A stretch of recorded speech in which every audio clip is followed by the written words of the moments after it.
En este programa dedicado a temas de salud estaremos dialogando hoy y orientando, por supuesto, acerca de la cervicalgia. Y les comento algunos datos interesantes. La cervical es el segmento más móvil de la columna vertebral. Se calcula que movemos el cuello unas 600 veces por hora. Se calcula además que 1 de cada 10 personas va a tener dolor de cuello a lo largo de su vida, con mayor o menor severidad. Por eso le invito a acompañarnos durante este tiempo televisivo, porque les recuerdo y le garantizo que aquí va a tener información veraz y oportuna de primera mano.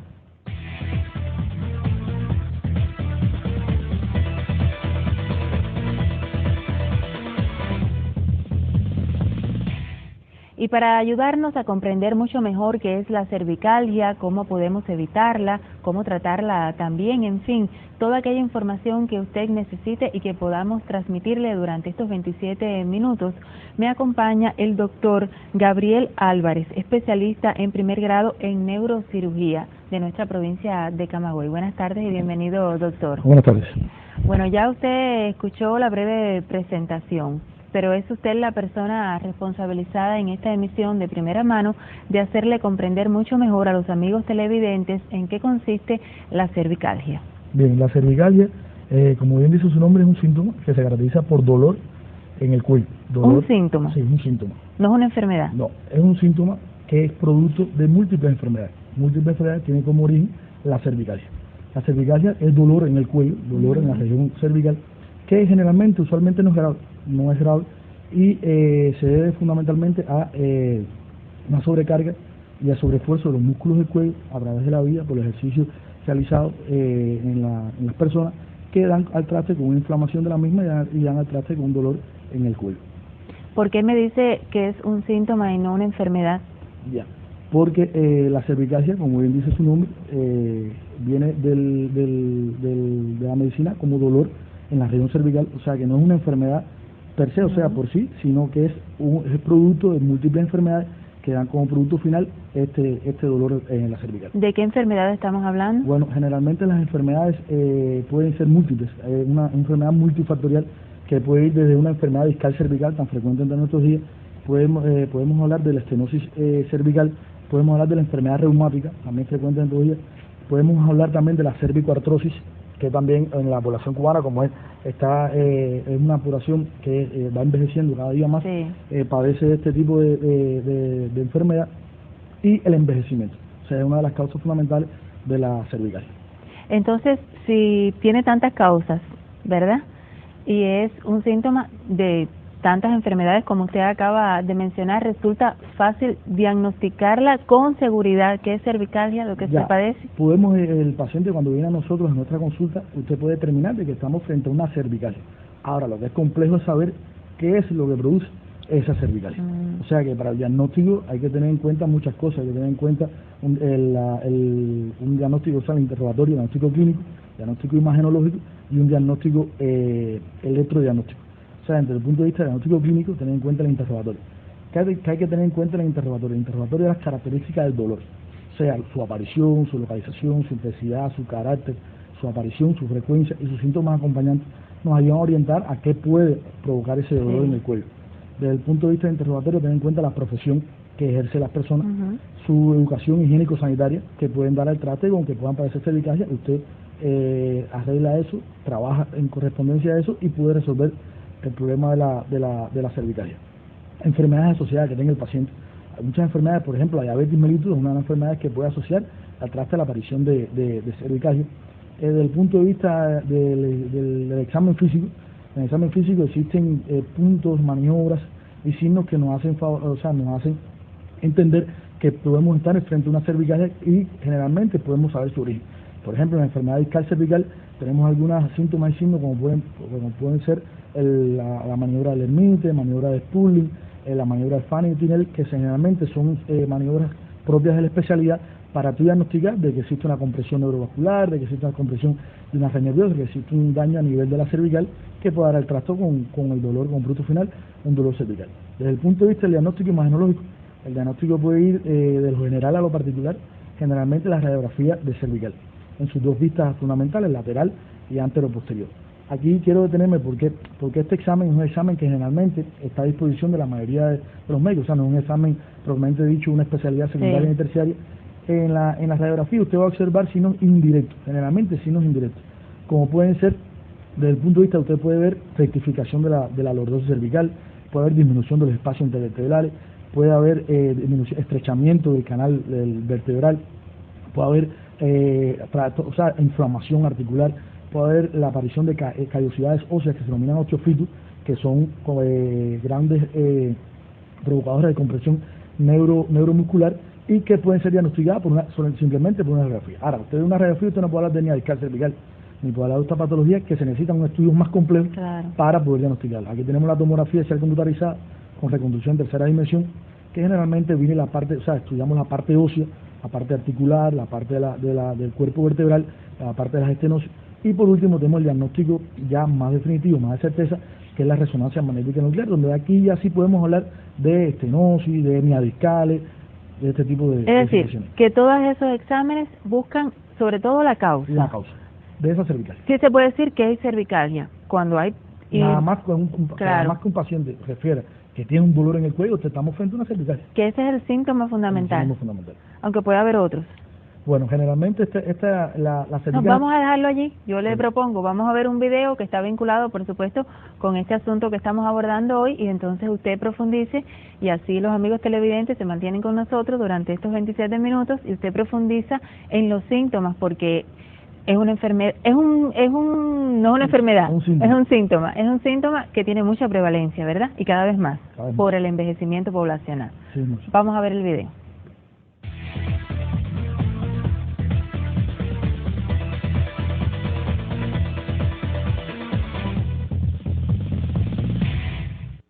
¿Cuál es la incidencia de casos atendidos por reumatología? Bueno, la incidencia de casos es muy alta.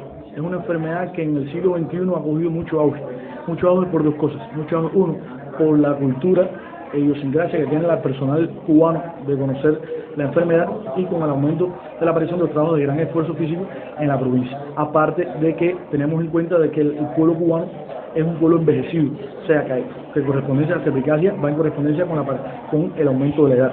O sea, si vamos al traste de que el pueblo cubano en general, Camagüey, es un pueblo envejecido, generalmente la incidencia aumenta, y ha aumentado por el gran envejecimiento que tiene la población cubana.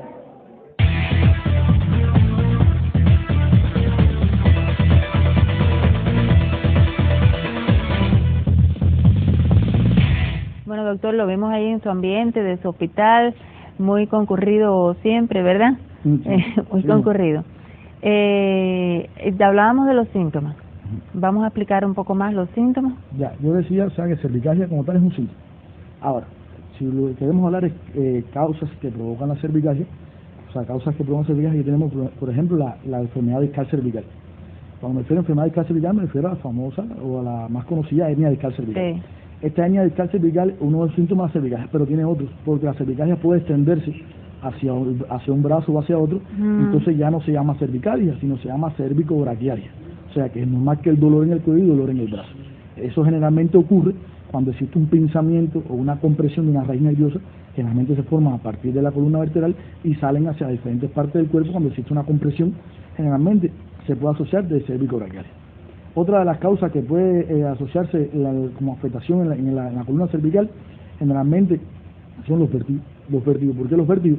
Porque los vértigos, o sea, por la columna vertebral pasan una arteria, que es la arteria vertebral, que va hacia la cabeza, que esta arteria vertebral, en su producto final, que es la otra arteria, que es la basilar, va a dar una arteria que va hacia el oído interno y hacia otras partes del organismo que garantizan el equilibrio. Por lo tanto, cuando existe artrosis, estos agujeros por donde pasa esta arteria se estrechan y puede dar una insuficiencia vertebrovascular caracterizada por vértigo, por náusea.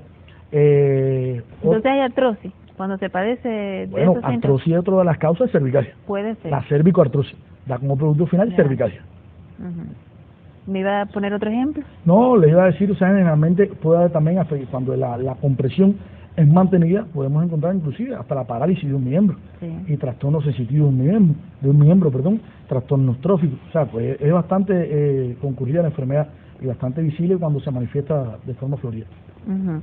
Usted me comentaba que, bueno, es, vamos a decir, relativamente fácil, después de todo lo que usted me dijo, los diferentes tipos de exámenes, ¿verdad?, determinar que sí hay cervicalgia, lo que es un poco más complejo, determinar las causas.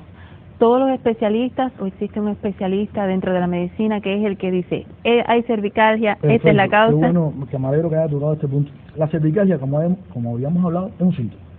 Un síntoma que puede ser tratado por cualquier profesional de la salud. ¿Dónde está el problema? En la causa. Sí, o sea, claro. usted va a investigar la causa. Si usted encuentra una causa que es quirúrgica, entonces ya ese paciente ya es candidato a venir a un servicio de neurocirugía. Cuando la causa usted demuestre que tiene una causa quirúrgica. Porque generalmente, como hablamos de cervicoartrosis, hablamos de enfermedades reumáticas, hablamos de otras enfermedades que no son quirúrgicas como producto final, por lo tanto yo creo que la atención por neurocirugía queda un poco obsoleta y todo profesional de la salud puede atender el síntoma sino que es la cervicalgia. En caso de que, digamos, la persona no mejora. Entonces existen en las nuevas guidelines, o sea, líneas de guía del 2016, existen cuándo acudir al neurocirujano. Entonces, ¿cuándo acudir al neurocirujano?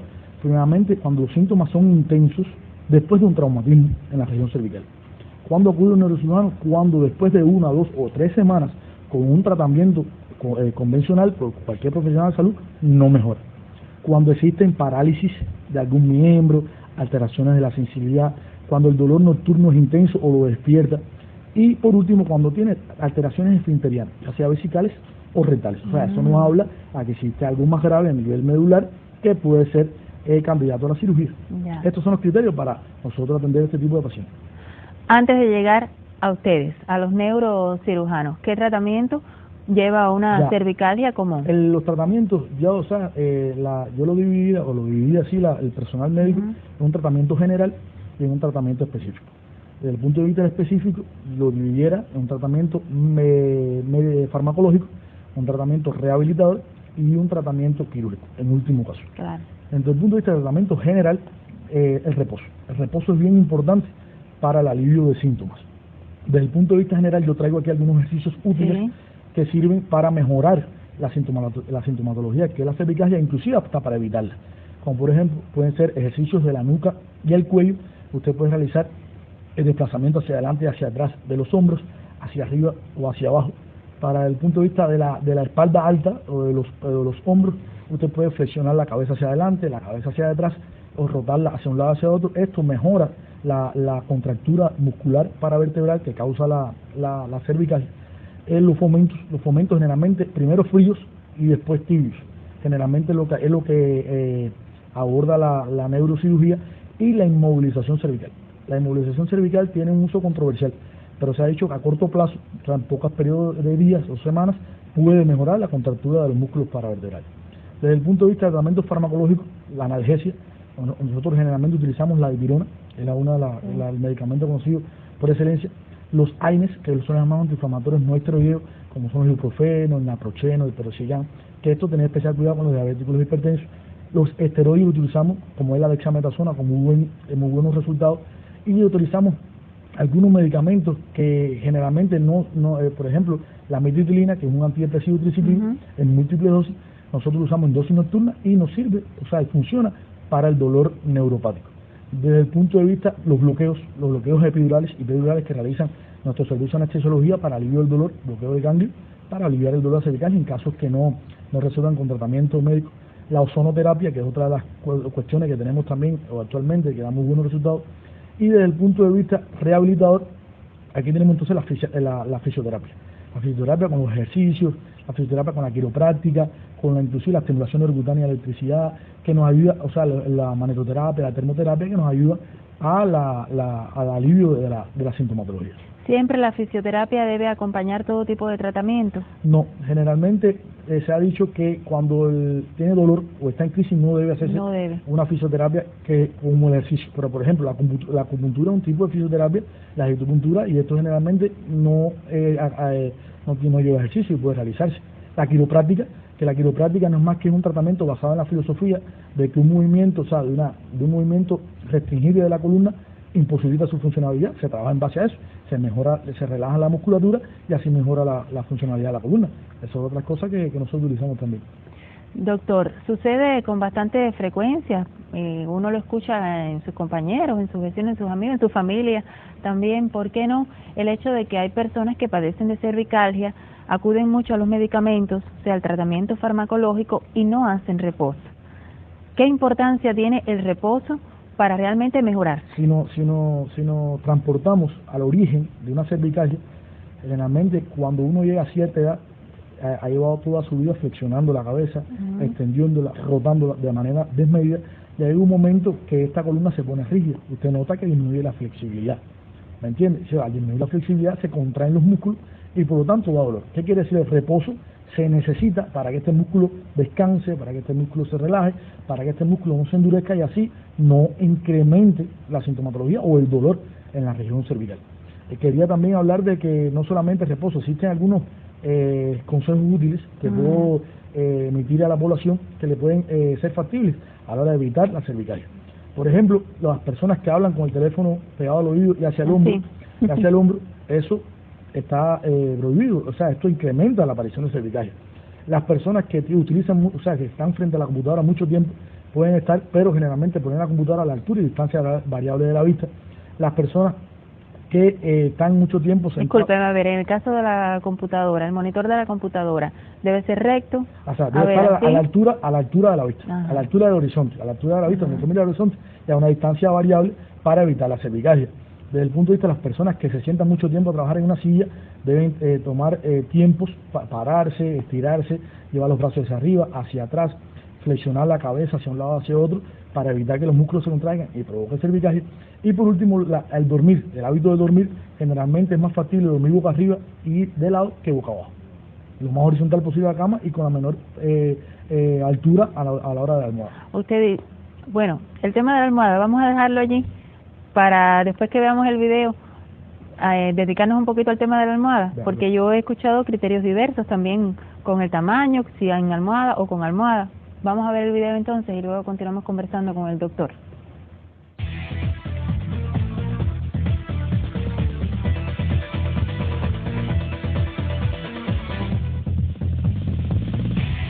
Los avances de la humanidad han hecho que progresivamente seamos más dependientes de la tecnología. Por eso le dejamos algunos consejos para prevenir que su mal uso perjudique su salud.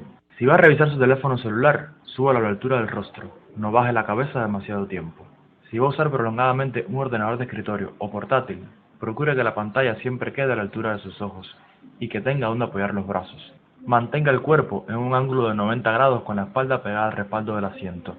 Relaje los hombros. Evite la contracción de los trapecios y la mala postura escapular. Apoye los pies en el suelo o en un reposapiés y ajuste la distancia entre la mesa y la silla. Estos son algunos consejos de primera mano.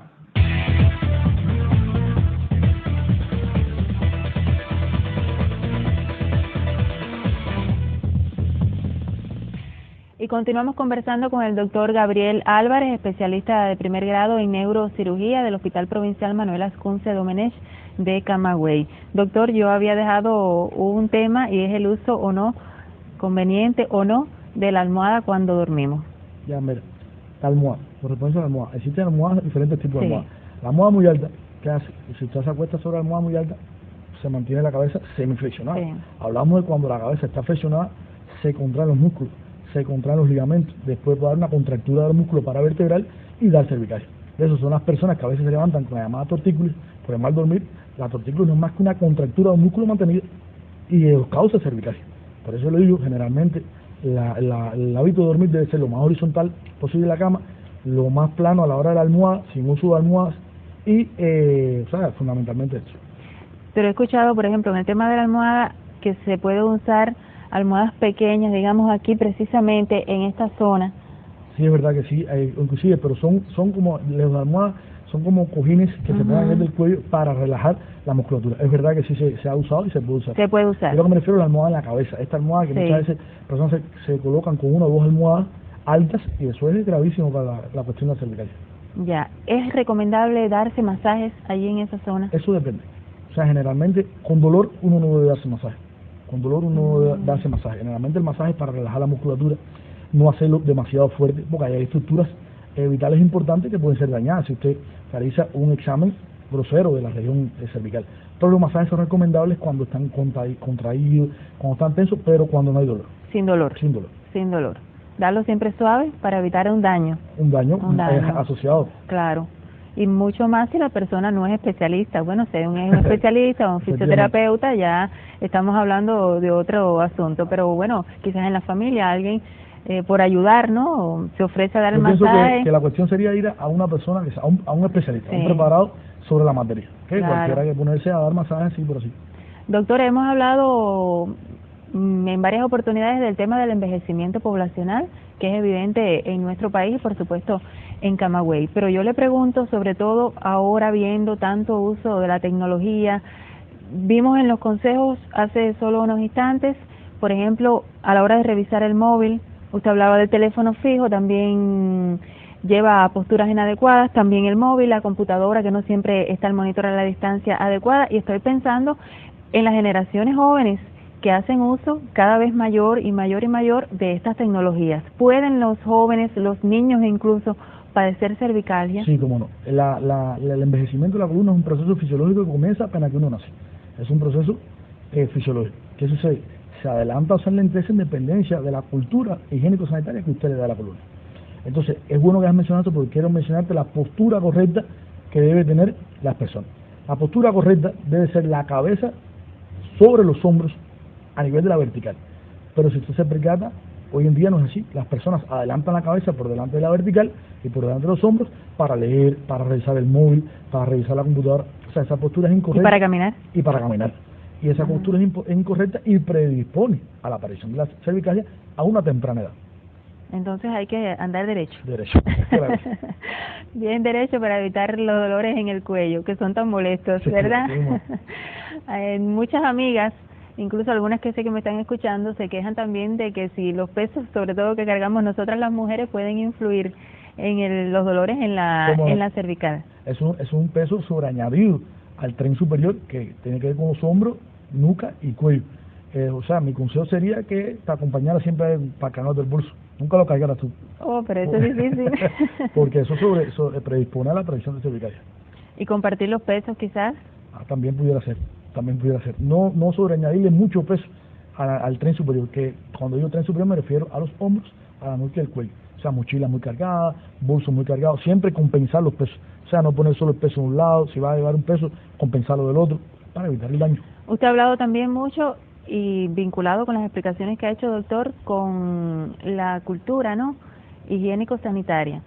Un término que muchas veces nada más que lo asociamos, por ejemplo, con otros tipos de enfermedades, aquellas que son contagiosas y demás. Pero esto incluye, como ya usted lo ha explicado, todo el conocimiento y la puesta en práctica de un grupo de medidas que puedan favorecernos como individuos. Sin embargo, yo creo, doctor, que en función de eso, no solo desde el punto de vista individual, la sociedad no está preparada, porque si pensamos en los niños, digamos en las mochilas, usted mencionó también las mochilas, es excesivo el peso que muchas veces los niños tienen que llevar en las mochilas por la cantidad de libros, además de las meriendas y demás que deben llevar, y desde edades tempranas entonces no los estamos preparando para que asuman una postura correcta, para que desde el punto de vista higiénico-sanitario sepan qué medidas adoptar. ¿Qué usted cree? No, perfecta lo que usted ha dicho. De hecho, yo creo que se debería crear un programa en correspondencia desde el círculo infantil hasta el adulto, en correspondencia, o sea, de esa educación que debe tener las personas para evitar como producto final la cervicalgia. La cervicalgia, un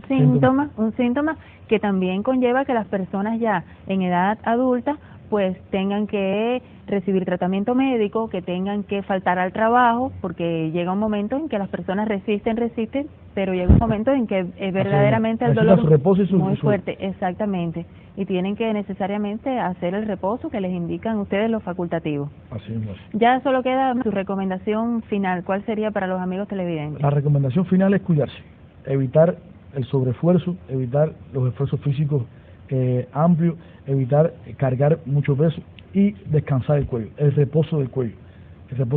Eso fundamentalmente es lo que aconsejaría yo para evitar entonces la cervicalgia y así la aferencia de personas hacia las instituciones hospitalarias que al final tanto problema nos trae. Y andar en una postura correcta. Derechito. Caminando recto. Muchísimas gracias, doctor, por todas estas recomendaciones a los amigos televidentes que siempre son muy útiles. Estoy segura que las personas han aprendido, aquellos que padecen cervicalgia y los que no, y que harán algo para evitarla. Nuevamente mi agradecimiento, espero tenerlo en otra oportunidad en el espacio, y a ustedes amigos también le agradezco su sintonía durante este tiempo televisivo. Nos vemos el próximo miércoles a las 5:45 de la tarde para que tenga información veraz y oportuna de primera mano.